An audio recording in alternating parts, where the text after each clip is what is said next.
إن الحمد لله نحمده ونستعينه ونستغفره ونعوذ بالله من شرور أنفسنا ومن سيئات أعمالنا من يهده الله فلا مضل له ومن يضلل فلا هادي له وأشهد أن لا إله إلا الله وحده لا شريك له وأشهد أن محمدا عبده ورسوله صلوات الله وسلامه عليه أما بعد فإن خير الكلام كلام الله وخير الهدى هدى رسول الله صلى الله عليه وعلى آله وسلم تسليما كثيرا وشر الأمور محدثاتها وكل محدثة بدعة وكل بدعة ضلالة وكل ضلالة في النار. Allah Azza wa Jal has mentioned in the Quran about the Quran and also about the deen. The ayah specifically about the Quran. وَلَوْ كَانَ مِنْ عِنْدِ غَيْرِ اللَّهِ لَوَجَدُوا فِيهِ اخْتِلَافٍ كَثِيرًا. This Quran was from other than Allah. You would have found in it many discrepancies. It would be contradicting itself, as every human being contradicts himself at some point. Even the Sadiqun from the people. Someone is an extremely honest individual. He's still going to contradict himself. He's going to think something is one way, but the reality is it's another way. He's going to become senile. He'll forget what he used to remember. Allah Azza wa Jal is the one who is perfect. So his kitab has no contradictions in it whatsoever. The deen of Allah Azza wa Jal has no contradictions in it whatsoever. But there are certain ayat of the Quran and certain ahadith of the Nabi sallallahu alaihi wasallam that they appear to contradict themselves. And if the Muslim didn't know his religion and he doesn't know his religion, he can be taken off of the square. He can be an individual who starts to doubt his deen. Every single seemingly contradictory ayat of the Quran, it has its plausible explanation. Allah Ta'ala mentioned, for an example, إن الذين آمنوا والذين هادوا والنصارى والصابئين من آمن بالله واليوم الآخر وعمل الصالحا فلهم أجرهم عند ربهم ولا خوف عليهم ولا هم يحزنون. Verily those people who believe from the Muslims and those people who are Jews and those people who are Christians and those people who are Sabiya, those people who do good deeds and they believe in the last day and they believe in Allah, they're going to get their reward with their Lord. They won't have any fear on them, nor would they be afraid. The Muslim comes and he reads this ayat, and the ayat appears to suggest that some of the Yahud and some of the Nasara are from those people who go into the Jannah because they believed in Allah in the last day. And how many new Muslims do we know who read this ayat? And that's one of the ayahs that's asked about all the time. Allah Ta'ala established in this ayah that the Yahud and the Nasara are believers. A person reads that ayah and then he gets it twisted. And he starts to say, our brothers from the Jews and the Christians. And how can that ayah say this? And there are many other ayah that say the opposite. Allah Ta'ala mentioned, وَمَنْ يَبْتَغِي غَيْرَ الْإِسْلَامِ دِينًا فَلَنْ يُقْبَلَ مِنْهُ وَهُوَ فِي الْآخِرَةِ مِنَ الْخَاسِرِينَ. Anyone who chooses a religion other than Al-Islam, it won't be accepted from him. And he's going to be of those people who will be the losers, Yawm al-Qiyamah.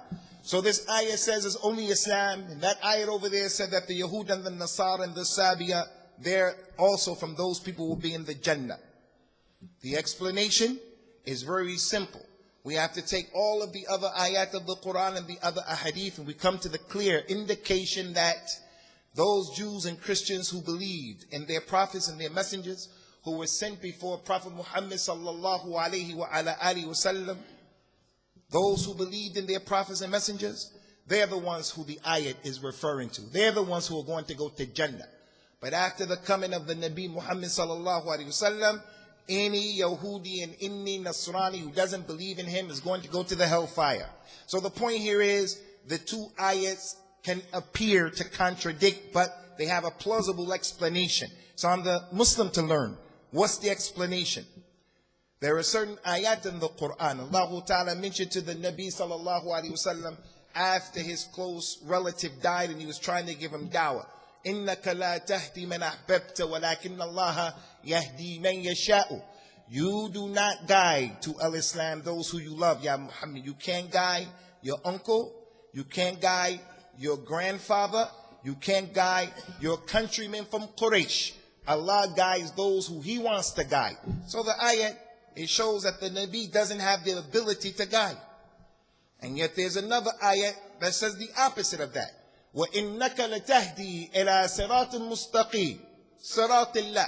Verily you guide to the Sirat al-Mustaqim, the way of Allah. So the one ayat over there is saying he can't guide, and the other one over here is saying that he does guide. So the one who has a disease in his heart, like the people who want to show that mistakes are in the Quran, they come and they misunderstand these ayat. The Muslim who doesn't read about his religion, he'll say, uh-oh, this is a contradiction in the Quran. But as we mentioned, whether you know, whether you understand, whether I know I understand the answer, the plausible explanation, it is irrelevant. The Muslim has to know. There are no contradictions in the Quran. The Nabi sallallahu alaihi wasallam doesn't contradict himself. And if there's something that seems like there's a contradiction, then there's an explanation. The Nabi sallallahu alaihi wasallam doesn't have the ability in his hands to guide anyone, to make anyone a Muslim, as was indicated when his uncle died and his grandfather died on kufr. And he wanted to guide them to Islam. He wanted to explain to them Islam. But he didn't have the ability to control their hearts, to make them embrace Islam based on conviction. So they died on kufr, and Allah established you can't guide those who you love. But the other ayah goes to show, but if Allah guides someone, if Allah chooses to open his heart, and He guides him to al-Islam, like He guided others from your relatives, Ali, Abbas, Hamza, radiyallahu anhum ajmain. When they were guided, they came to your sunnah, and your sunnah guided to the Sirat al-Mustaqim.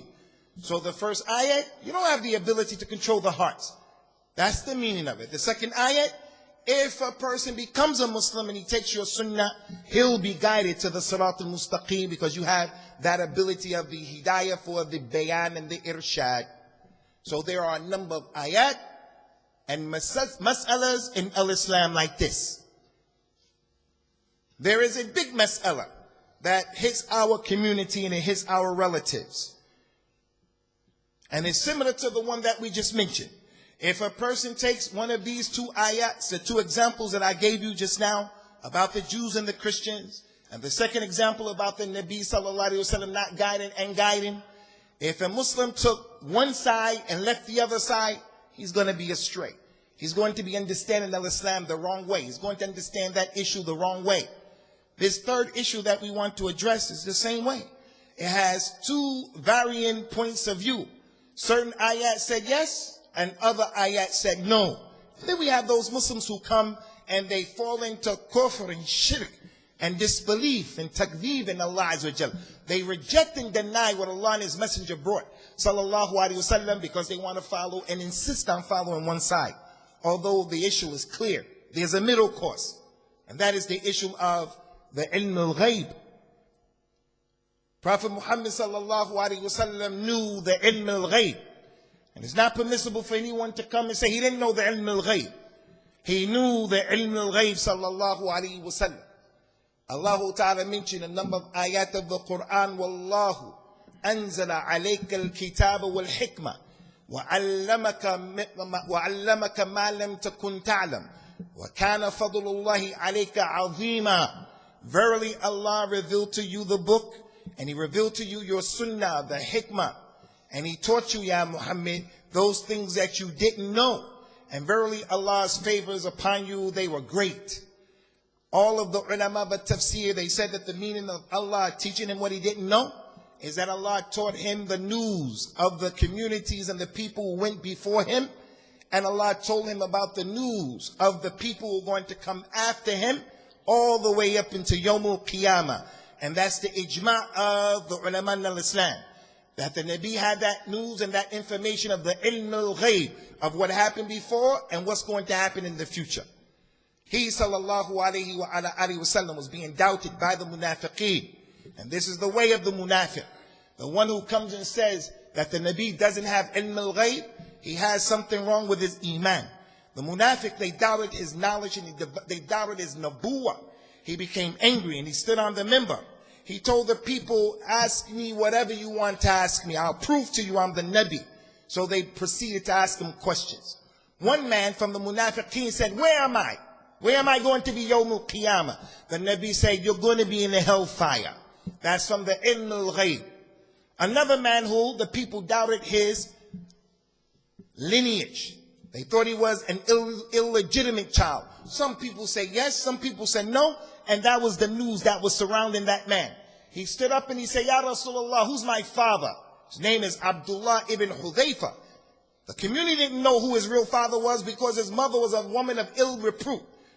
The Nabi told him, your father is Abdullah, your father is Hudhayfa. And he called his father correctly. From the Ilm al-Ghayb. How does the Nabi know that? Hudhayfa radiyallahu anhu, what was collected by Imam al-Bukhari and Muslim. He said that the Nabi prayed Salatul Fajr. After praying Salatul Fajr, he got on his minbar. He started talking to the community about what was going to happen in the future. And then Salat al-Dhuhr came. He got off of the minbar and prayed Dhuhr. He got back on the minbar. He started telling them what was going to happen in the future until Salat al-Asr came. He got off of the minbar and he prayed Salat al-Asr. After Salat al-Asr, he got on the minbar. He started talking to them what was going to happen in the future until Maghrib came. And then after Maghrib came, they got up and they dispersed. Hudhayfa radiyallahu anhu said, he told us everything we needed to know about the future. Those of us who were there, some memorized and remembered, and others forgot. That's what said Bukhari and Muslim. The Nabi sallallahu alaihi wasallam knew the ilm al-ghayb. He told them about the Mahdi. He told them about Ya'juj and Ma'juj. He told them about the Dajjal. And other than that, he told them about Iraq today, Pakistan today, Afghanistan today, Palestine today. Sallallahu alaihi wasallam. He knows the ilm al-ghayb. The man came to the Nabi sallallahu alaihi wasallam and told him about an incident. He said, I was a shepherd and I was out taking care of my flock. A wolf came and he took one of my sheep and he ran off with it. I ran after the wolf and I caught up to him and I got my sheep away from him. The wolf walked over a few steps and sat on his tail and sat up and said, why did you take the food that Allah gave to me? He said, I was amazed at what the wolf said. Sahih Bukhari and Muslim. I was amazed. The wolf said to me, are you amazed that I'm talking to you? Then go to Al-Madinah. Because in Al-Madinah right now is the final messenger and the final prophet. And he's telling the people of news of what happened in the past and what's going to happen in the future. The man came to Al-Madinah. He told the Nabi the story, sallallahu alaihi wasallam. He wasn't surprised. He told someone, make the adhan. The people came to the masjid. He said, tell them the story. He told them the story about his sheep and the wolf. The Nabi said, wallahi, I believe in it. Abu Bakr believes in it. And Umar believes in it. And wallahi, the hour will not be established until one of you has a stick that you hit your animal with to ride it and to make him go. That's going to talk to you. And the hour won't be established until the wild animals also talk to you. And the hour won't be established until one of you, his thigh is going to talk to him and tell him what his family did in his absence. That's from the Ilm al-Ghayb. No Muslim can come and say the Nabi didn't know the Ilm al-Ghayb. Rasulullah sallallahu alayhi wa ala alihi wa sallam told us in authentic hadith, Sahih Bukhari, Inna Allah zawa li al-ard, fara'aytu mashariqaha wa magharibaha, wa inna mulka ummati sayablughu ma zuwiya li minha. Allah brought this earth together for me and he made it crushed like this. And I was able to see everything in the east and the west, everything in the earth. Everything that Allah showed me, I was able to see it. For those of you other than our elders, wallahu alam, people who are connected to the computer right now, you can go to a place where you were born in Italy and use that YouTube to find the house and the street that you were born in. This masjid right now, someone on that internet can zoom into the exact address of this masjid with the satellites that are up in the sky. The Nabi didn't have that technology at his disposal, and yet he had the ability to see that on this occasion. So when Allah showed him the earth, and he brought it together for him in front of his very eyes, We just heard and we just found out what a tsunami is only a few years ago. Most of us never knew about what a tsunami is. The Nabi sallallahu alaihi wasallam, over 1400 years, whatever was going on in the earth at that time, he had knowledge of it. And it was the ilm al-ghayb in relationship to the vast majority of Bani Adam. So the point is, the Muslim can't come and say that the Nabi did not know the ilm al-ghayb. And what was collected by the Imam al-Bukhari and Muslim, Prophet Muhammad was sitting down and he started to, as the companion said, istashrafa. He started to try to look up and extend his neck and himself. And he asked his companions, do you people see what I see? They all looked and they said, no, Ya Rasulullah, we don't see what you see. He said, Wallahi inni ara al-fitan tatakhallalu min mawatin buyutikum kama yatakhallalu al-qatar buyutako. He said, I see behind this little hill, I see the fitan hitting your homes. The same way that I see when the raindrops come down, they fall on the roofs of your homes. That was the ilm al-ghayb. Right here in this masjid, there's fitan in the homes of the people who are sitting here. This one over here, his son wants to be a homosexual. That one over here, his son is stealing from his mother and his father. That one over here, he's drinking khamr. And that one over here is smoking crack. And that one over here is doing this. And he wants to leave Islam. The Nabi saw that, sallallahu alayhi wa sallam. He had the ilm al-ghayb. The companions didn't see it, but he saw it. So no one can come in his right mind, a Muslim, and be like the munafiqeen and say he doesn't have knowledge of the ilm al-ghayb. But there's another side of the coin. There's another side of the equation. In our community here in Birmingham and Island Rock, you have a lot of Muslims who are running around, walking around, living, believing that the Nabi sallallahu alayhi wasallam knows every aspect of the ilm al-ghayb based upon these ayat and these incidents. We say, no. The Nabi, he had knowledge of the ilm al-ghayb, but he didn't have all of the knowledge of the ilm al-ghayb. And what are you going to do with those other ayat that clearly establish that? Allah Ta'ala told the Nabi to say in his dawah, sallallahu alayhi wa sallam, قُلْ لَا يَعْلَمُ مَنْ فِي السَّمَاوَاتِ وَالْأَرْضِ الْغَيْبَ إِلَّا اللَّهِ. Tell them, Ya Muhammad, no one knows the knowledge of the unseen. No one in the heavens or the earth knows it except Allah. So it negates that even the Nabi doesn't know. So there's a way that we have to understand those other ayat and the other hadith that we mentioned. Allah told the Nabi to say in the Quran, قُلْ لا أملك لنفسي نفعا ولا ضرا إلا ما شاء الله ولو كنت أعلم الغيب لاستكثرت من الخير وما مسني السوء ما أنا إن أنا إلا النذير وبشير لقوم يؤمنون. Tell them, Ya Muhammad, I don't have the ability to bring any benefit to myself or to push off any harm from myself except what Allah allows. I can't do anything.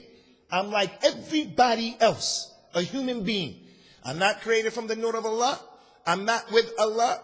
I have nothing to do with my creation. Allah's creation. Allah Azza wa Jal is separate. And there's nothing like unto Allah. I'm a created thing and Allah is not created. The ayah told him to say, if I had knowledge of the unseen, no harm would have ever touched me. No harm. I wouldn't have told my uncle Hamza to go out on the day of Uhud and he wouldn't have been killed. I wouldn't have been eating with my companions the meat that was prepared by the Jewish lady and we ate it and it was poison in it. And 14 of my companions fell dead right there on the spot. I would have told them, don't eat that. I myself wouldn't have eaten it because he, sallallahu alayhi wa sallam, when he ultimately died, he said, I still feel the pain of the poison meat that I ate from that Jewish lady. He said, no harm would have touched me. I wouldn't have lost a single one of my companions in battle. Not one of them. Jibril came to the Nabi sallallahu alayhi wa sallam and he asked him, Ya Muhammad, what is al-Iman? He told him, what is Islam? What is Iman? He said, when is the hour? After asking him, what is al-Ihsan? He said, the one who's asking the question knows just as much as the one who's being questioned. No one knows the Sa'ah except Allah. And we have all of those ayat of the Quran negating that the Nabi knew. All of those ahadith of the Nabi sallallahu alayhi wa sallam negating that he knew the issue and the reality of the Sa'ah. يَسْأَلُونَكَ عَنَ السَّاعَةِ أيان مرساها قل إنما علمها عند ربي لا يجليها لوقتها إلا هو. They ask you, Ya Muhammad, about the hour. Tell them, no one, absolutely no one knows about the hour except my Lord. His knowledge is only with him, and he alone is the one who's going to bring it to manifest. So the point here, Ikhwani, is there's the middle course in this issue. It's not okay for the Muslim to come and to say that the Nabi doesn't know the ilm al-ghayb. And it's not okay for the Muslim to say that the Nabi knows the ilm al-ghayb. But the middle course is Allah Azza wa Jal allowed him to know a small fraction of the ilm al-ghayb. And those things that he doesn't know are far more in number than the things that he did know. And that's the aqeedah of the people of the Sunnah. When Jibril asked the Nabi about al-Iman, sallallahu alaihi wasallam, and he told him al-Iman is to believe in Allah. Part of believing in Allah is to believe that Allah is by himself in all of the knowledge. Al-Iman is believing in the Malaika. Part of al-Iman in the Malaika, believing in the Malaika, is to believe that the Malaika are creation made out of nur. They don't have all of the knowledge, and they're in the heavens, and they don't know that Yawmul Qiyam, and they don't know a lot of stuff. Al-Iman in the books is to believe everything that the books that were revealed, what they said, especially concerning the Quran. And one of the messages of the Quran, clear messages, is that no one knows the unknown except Allah. Allah is the only one who has all knowledge. And all other 6 arkan of al-Iman are the same way. Al-Iman in Yawm al-Qiyamah is to believe that no one knows when Yawm al-Qiyamah is going to be. No one, absolutely no one, except Allah. No angel, no jinn, no prophet, no wali, no saint, only Allah Azza wa Jal by himself. So the Muslim has to come to learn his language, his religion, and he has to stay in the middle. He has to remain in the middle. Now the question that presents itself. From the mafatih of the ghayb that Allah has established in the number of the ayat of the Quran that only He knows. 5 things that Allah knows and no one else knows them but Allah. And one of those things is what He mentioned in the Quran, وَمَا تَدْرِي نَفْسٌ بِأَيِّ أَرْضٍ تَمُوتُ. No human being knows which land is it going to die in. He doesn't know if he goes to Umrah this year, he goes to Mecca, he's going to die in Mecca or Medina, or on the way. He's going to die in London. He doesn't know. So now the question, the person who, he takes the ayat that established that the Nabi had some knowledge of ilm al-ghayb. He takes those many ahadith that established he had knowledge of the ilm al-ghayb. He doesn't want to look at the other side of the coin. He wants to insist he knew the ilm al-ghayb. He takes this reality and he says, in the battle of Badr, before the battle began, Prophet Muhammad sallallahu alaihi wasallam told his companions, so-and-so is going to die right here from the kuffar. And so-and-so is going to die right here. And so-and-so is going to die right here. And he started identifying the final resting place of the chiefs of Quraysh. And his companions heard that, and they didn't doubt for one moment, despite the fact that they were small in number, despite the fact that they were afraid to meet the enemy, they didn't doubt for 1 minute what he was saying. And then it happened just as he indicated it would happen. He put all their bodies together and he threw them in the well and he started talking to them. Some of the people want to insist that the Nabi sallallahu alaihi wasallam, he knows the ilm al-ghayb. They said, how is it? If Allah, we agree, Allah, He has the keys of the unseen, and from them, where the person is going to die. But can't you see how the Nabi here, sallallahu alaihi wasallam, pointed out and indicated where the people were going to die? People are going to insist from this ummah to believe how they want to believe. Sahih Bukhari and Muslim. It was the Eid day. Rasulullah was resting, sallallahu alaihi wasallam, in his house. Some little girl was in his house singing songs of poetry without any music. From what she said was, we have a Nabi with us, sallallahu alaihi wasallam, who knows what's going to happen tomorrow. Before saying that, Prophet Muhammad was allowing them to sing and have a good time. It's the day of the Eid.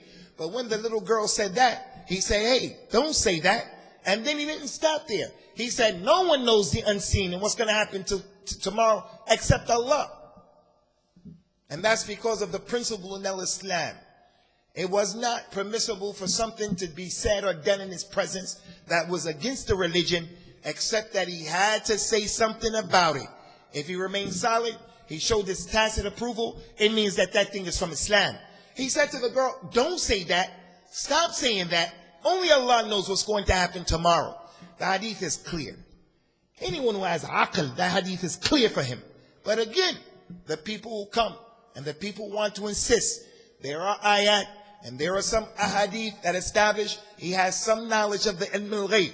They take that hadith and they say, the reason why the Nabi told the girls, sallallahu alaihi wasallam, to stop saying what they were saying was not because they were saying something that was impermissible, but there was a wedding that was going to take place over there, and he wanted them to have their voice so that they can go and sing at the wedding.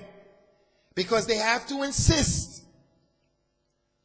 Just stay in the middle in your religion and be satisfied with what was okay for the companions of the Nabi sallallahu alaihi wasallam. They know, as the Nabi described to them and explained to them in clear and perfect detail, no one knows the unseen except Allah Azza wa Jal. As I stand here and you sit there, nobody knows what's in my pockets except Allah. None of you know that. And I don't know what's in your pocket. Don't be one of those Muslims who you believe the saint or the sheikh or even the Nabi in his grave, sallallahu alaihi wasallam, has the ability to determine and to know what's in a person's pocket, what's in his mind, what's in his house, what's he thinking, what did he do? That's not the aqidah that the Nabi brought, sallallahu alayhi wa ala alihi wa sallam. أقول قولي هذا واستغفر الله لي ولكم ونسأل الله تعالى التوفيق والسداد.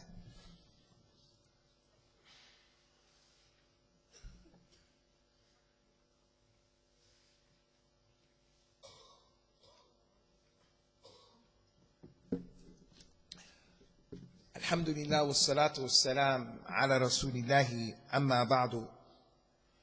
The Nabi sallallahu alayhi wa sallam, in a number of his dua that he used to make, especially the dua at critical times, his sunnah was to always call on Allah Azza wa Jal by his names and his descriptions. And many of those descriptions and those du'as is that he would call on Allah as Alimul Ghaybi wa Shahada. And the dua of al-istikhara, that's what he said, an important dua to know. When he would wake up in the middle of the night in order to perform the salat, he used to make that dua, Allahumma Rabb Jibril wa Israfil wa Mika'il, Rabb Jibril wa Mika'il wa Israfil, Alim al-Ghaybi wa Shahada. So many of his ad'iyah are mentioned in this way to show the Muslim, have no doubt that no one knows the unseen but Allah. But as we mentioned, Allah Ta'ala has allowed his prophets and his messengers to know things from the unseen. The Nabi sallallahu alaihi wasallam does not know exactly when Yawm al-Qiyamah is, but he knew that it was going to be on a Friday. He knew that certain signs would come and appear before Yawm al-Qiyamah. But the exact day, the exact Friday, when and how, no one knows that. Allah Ta'ala mentioned in the Quran, Alimul Ghayb. فلا يظهر غيبه على غيب أحد إلا من ارتضى من رسول. Allah is the one who knows the unseen, and he doesn't allow anyone to see those unseen issues except someone from his messengers. Allah allowed him to have that information. And it is also possible that regular people like myself and you, Allah can allow an individual to see certain things from the unseen in the way of dreams. But even in that, you have to take it easy. You have to be in the middle. He said that prophecy was 46 branches. All branches of prophecy have been raised up after the Nabi came, and there's only one branch that remains, and it is the branch of the good dreams, where Allah Azza wa Jalla will show some individual, regular person, man or woman, someone regular, he would be able to see, get some insight into his life or some issue through a good dream. But as for that good dream being revelation, where he can come out and he can make halal haram or haram halal, or indicate and claim that revelation comes to him then that's a different story altogether, and that is not what is meant by this particular hadith. But it is possible for Allah Azza wa Jal to show a regular person some aspects of the unseen. As for the prophets and the messengers, they have the ability to see deep details into the unseen, and this is part of our religion. So again, as we are about to embark upon this prayer, remember from the Salat of Al-Islam in Surah Al-Fatiha is to ask Allah Ta'ala to guide us on the Sirat al-Mustaqim, the middle way in all of our affairs. The Nabi Sallallahu Alaihi Wasallam, he knew aspects of the unseen, and what he knew, it paled in comparison to what Allah Ta'ala knows, and what Allah Azza wa Jal cut from him is and was a lot more than what he knew. We ask Allah Ta'ala to establish us upon the Kitab and the Sunnah, and upon the Aqeedah of Ahl Sunnah, and to make the Quran and the Sunnah more beloved to us than our own selves. May Allah subhanahu wa ta'ala give us the tawfiq to be people who are balanced in our religion, and who can help us to clarify some of these misconceptions that our relatives have, or even that even some of us may have in regards to understanding the religion. Aqim as-salat, yarhamakumullah.